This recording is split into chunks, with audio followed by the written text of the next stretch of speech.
Yes, Fadi TV jimbani za kadikano. Ngina kusabu subscribing ate onyegene kale bagita Fadi TV mbani updates zibastambula okwetola eggwanga lyaffe Uganda. Ku side y'abasebwa abenjawulo. Iyo bitweninga Eddy Kenzo jukira mwezi oguwedde gwa November alina katambike yali recording nga ino omukyala Alina ye mukyalo ono yali present owa Galaxy FM wabula katambika no kakanga bangi nnyo ku social media bano balinganga abali betekaka akaweta kuba basinga bali beebuuza abasinga bali so confused olwa katambika no kibakola nga bagamba yi Eddy Kenzo abadde abayakaki bangi basanyukira katambi nga bagamba Eddy Kenzo avudde ku lujja Eddy Kenzo finally amaze n'afuna omwana muwala si mubi gwe yafuna era abasinga bamukubiramu bukubizi stamp ne bagamba Eddy Kenzo just go on akaana kawala kolengerawo akaana bagamba kali muko omusaayi obw'omunyarwanda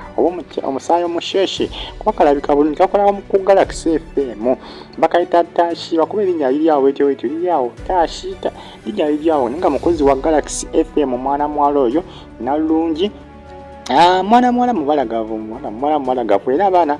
ku mukuto gwa Facebook batimu Eddy Kenzo bamusima byonsoni bagamba Eddy Kenzo olonze oyakusaana bantu bano Eddy Kenzo ni mwana muwala ono baludde nga bamukwano kubanga mwana muwala ono yalira nga okukyaza Eddy Kenzo mu pulogulaamu gyabwe gye baweza ku Galaxy FM bamukwano nnyo baseya nnyo bamukwano byansusso nga katambyako katabula bangi ku mukuto gwa Facebook ni saa zino bisemo okubanga biddamu okubanga bitweninga kitaga mwana muwala ono Eddy Kenzo bandikola omukolo essaawa yonna temwewuunya nga bakoze omukolo kubanga saa zino amawulire agatambula ku mukuto gwa Facebook balaga nti ababiri bano baludde nga balina relationship egenda mu maaso wakati baabwe baludde nga balina enkolagana egenda mu maaso wakati waabwe jjukira okuva Eddy Kenzo yawukana ku Rema Namakula bamwagazizza abantu bangi nnyo naye nga bonna bamwagazisa tewali n'omugu yali akoze katambi naye nga kugamba nga bakutta akaweta nga bakeetekako tewaliyo n'omugu yali abadde naye bamwagazako ku mafa mukisa ebigana Lydia Jasmine naye tebyali bwe biti naye ate omwana muwala ono omukozi wa Galaxy FM yate badde byanjawulo manye ebiseesinga bitandika ng'ebyokusaaga ate bino byasuseewo ensonga lwaki bannayuganda basinga bagamba nti Eddy Kenzo omwana muwala naye waliwo ekigenda mu maaso wakati waabwe kubanga ebyawo ate akatambi ako kasukkawo ate ku bya bulijjo ate badde bageraganya Eddy Kenzo ku Lydia Jasmine Martha Mukisa n'abantu bangi nnyo abayimbi abalala bagundi bano ono bakuba mwerabidde erinnya maama Kalitasi mwerabidde erinnya waliwo omuyimbi omulala awo ne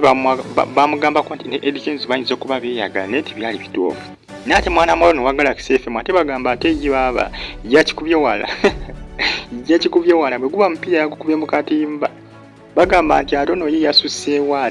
yasuseewo yakikubye mu nkuba enkambwe ku mukuto gwa Facebook amawulire gatambatambula galaga nti mulinde mukolo wakati wa Eddy Kenzo ne mwana muwala omukozi owa Galaxy FM akatambi ako kasinga okubanga kajjayo ki ebyama ebisinga akatambi ako ate bakalikodinga bulungi nnyo nga sigamba nti bakalekayo mu nsobi nedda bakalikodinga nga bali mu ssanyu bombi babiri baali ba mu studio baali luddawa tewali amanyi si byangu naye ebiseera Eddy Kenzo yali yakamala okuba nominated mu Grammy Awards kati nga waliwo abaali bamugamba nti munaye baaba olina emikisa oli nominated mu Grammy Awards kyokka essaawa zino ate ofuniddewo n'omwana muwala omukyalo omubalagavu bw'ati abaana basinga mikwano gi nga bongera ku nsonga ekyo kati essaawa zino kiraga nti ate Eddy Kenzo alaga nti mulinde mikolo anti yali yabagamba nti tulinda mugole kati abagamba nti mulinde mikolo ge mawulire agatambatambula ku mukuto gwa Facebook galaga nti Eddy Kenzo agamba nti tulinde mikolo bafaanizi be kyagamba bwe giba mikolo kitaga nti omugole yamufunye dda omugole ye ono oba nedda musubscribing mwera